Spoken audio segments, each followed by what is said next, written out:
walking in the house in my room, gotta make her put it on. She don't like wearing clothes, just left Concord, North Carolina. I was licking on booty and a whole lot of vagina. Eat a pizza with some ice cream, she'll remember you. Ice Cube making chip, shiver like the winter do. See me with the crew, I gotta get some food. I see you looking like you do. Had to make a move, make a move.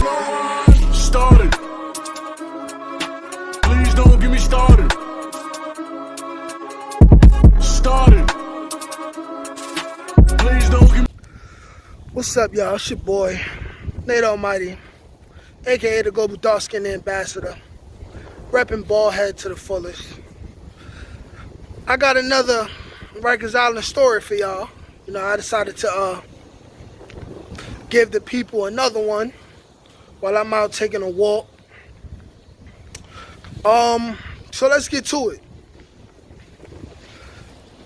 When I was on Rikers Island, I remember being in,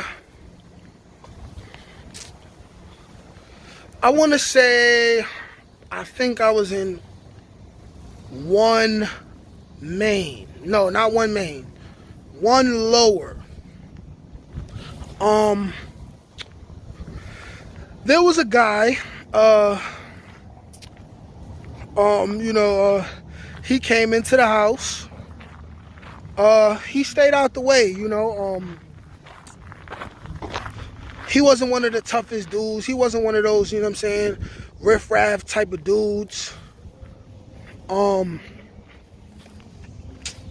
He was chilling. He didn't come out much. Except for when he came to ask to use the phone. And when he did use the phone, he never really called anyone except for his girlfriend. This dude was in love with this girl. I never spoke much to him, but what I did know was every time he used the phone, he would be calling his girlfriend. And he seemed to enjoy himself on the phone for whatever time being and kind of go back to his cell in a good mood. He was never outside of his cell. He spent all of his time in his cell.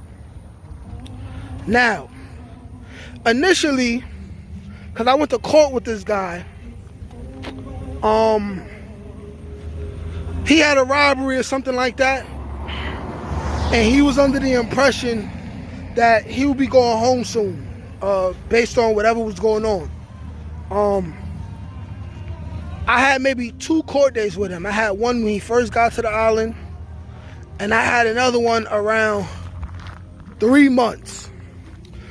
The reason why I'm stating that it was around his 3rd month when I went to court with him again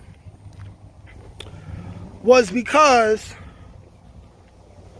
he went to court and then he came back and he found out that they offered him 5 years. He thought he was going to get probation. They offered him 5 years. So, from that point on, we went back to Rikers. He was in a down mood. And the only thing that would cheer him up was talking to his girlfriend. I realized, while paying attention to him, that over the next couple weeks or so, he was coming out less and talking to his girlfriend less.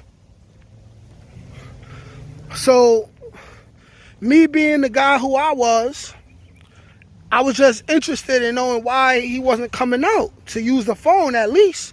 He wasn't doing nothing else. So, one day I pulled him to the side and I was like, yo, bro, you all right? Like, you acting like depressed and shit. Like, everything all right with your girl, shit like that? Like, your family, your moms, like, they straight? Like, you got money to make a phone call?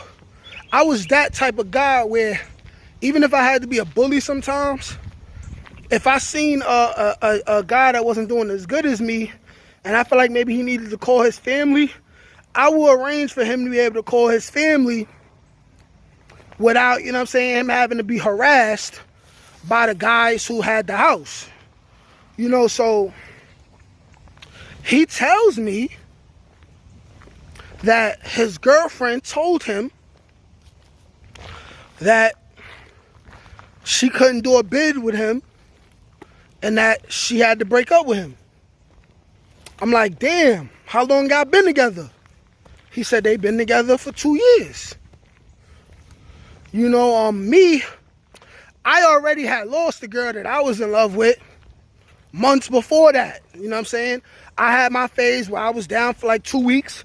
Then I got over it. I'm like, you know, bitches gonna do what they gonna do. Somebody gotta fuck them. You feel me?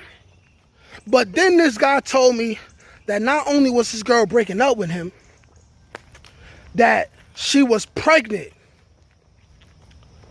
And wasn't pregnant by him, of course, but that she was pregnant by his best friend. Jaw drop. I was like, damn, bro. You alright?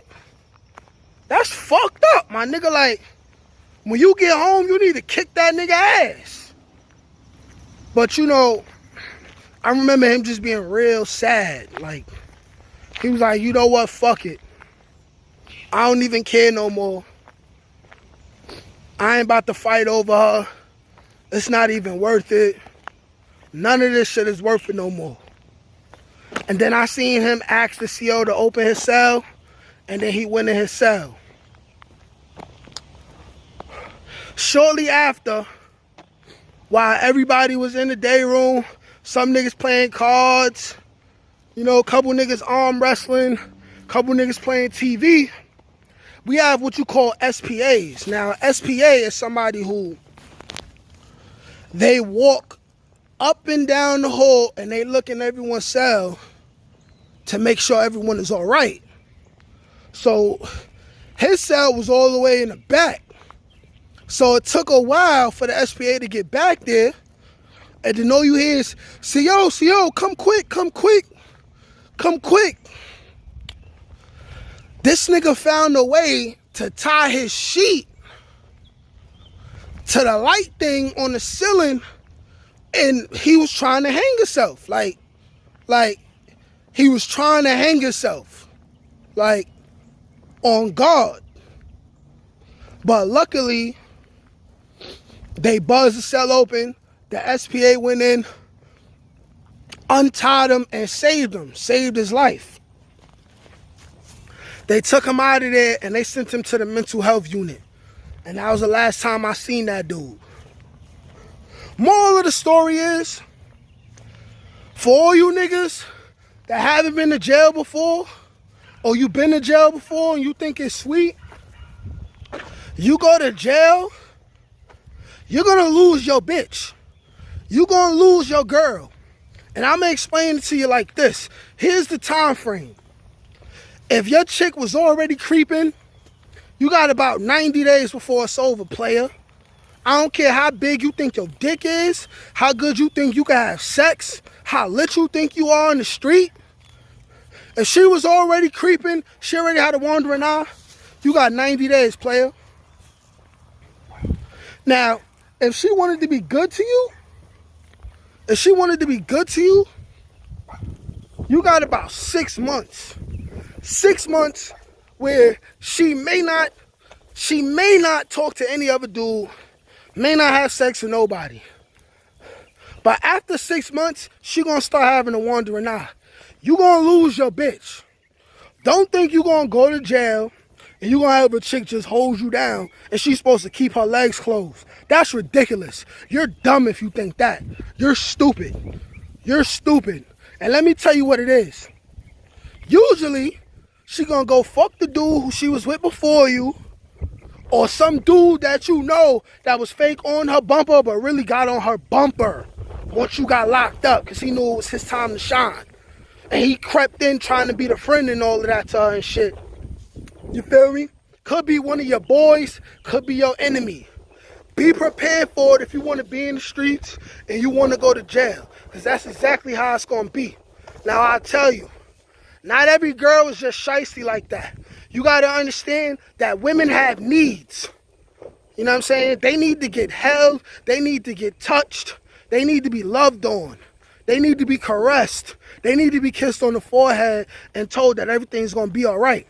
When you in jail, call and collect, you can't do that, nigga. So when you go to jail, you might as well just tell your girl, like, hey, listen, do whatever you got to do, but don't disgrace me. Do whatever you got to do, but don't sleep with one of my enemies, man. Don't embarrass me out here.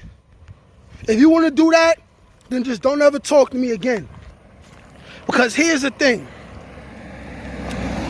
Not every girl's so fucked up that she gonna leave you for dead. She may mentally still be with you because she love you. But her body will go to another man. Like, it just is what it is. That's just something you gotta hold down, man.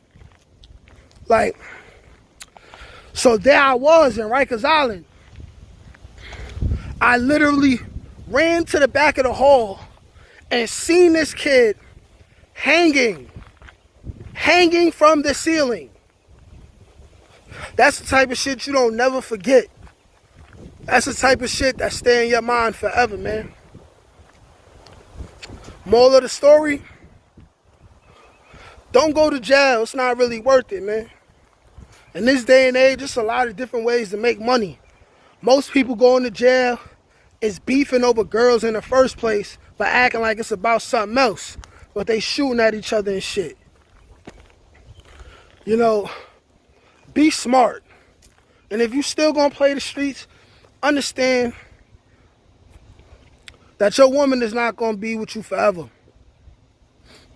And out of respect, maybe you need to let her go. Peace.